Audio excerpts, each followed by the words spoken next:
Selamat datang kembali. Di video kali ini kita akan membahas bagaimana kita mengelola tim akreditasi rumah sakit.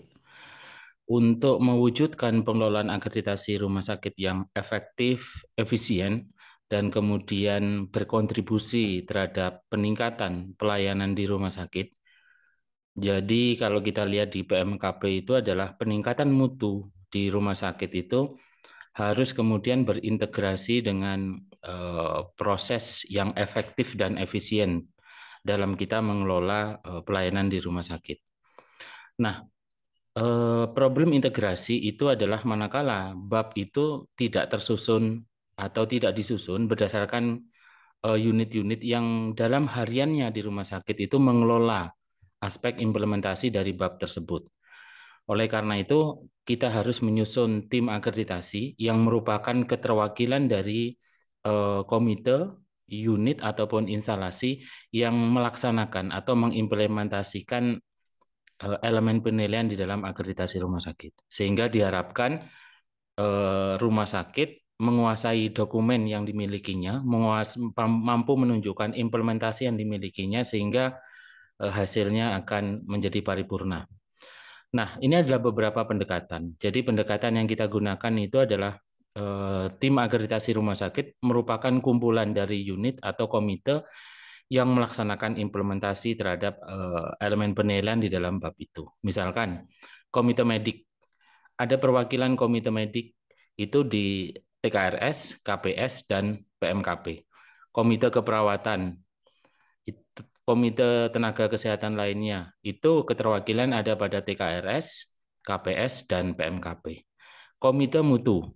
Komite mutu keterwakilannya ada pada TKRS, kemudian KPS, kemudian PPI, dan PMKP sendiri.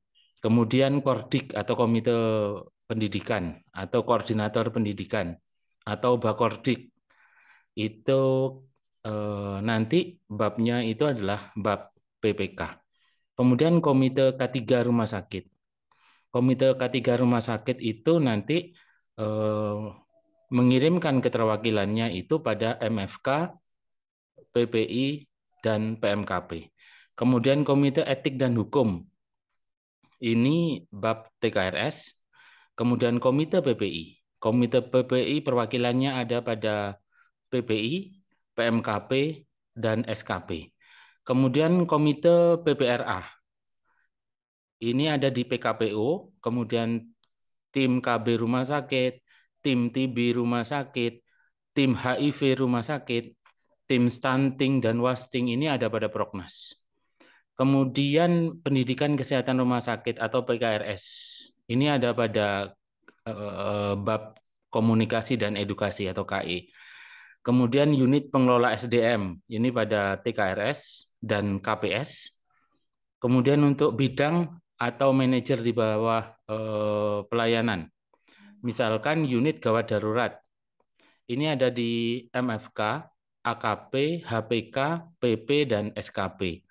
Kemudian instalasi rawat inap, ini ada di HPK, PP, PAP, dan SKP.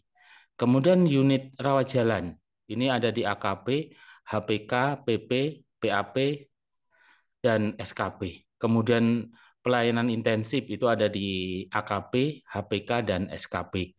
Jadi kita perlu menyusun tim akreditasi itu berbasis keterwakilan yang ada di unit kerja. Sehingga harapannya nanti surveyor yang akan melakukan penilaian akreditasi itu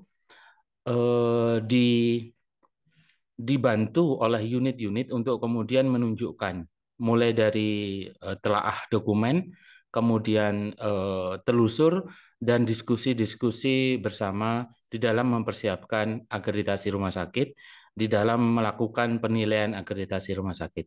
Semoga bermanfaat. Sampai bertemu pada video selanjutnya. Terima kasih. Assalamualaikum warahmatullahi wabarakatuh.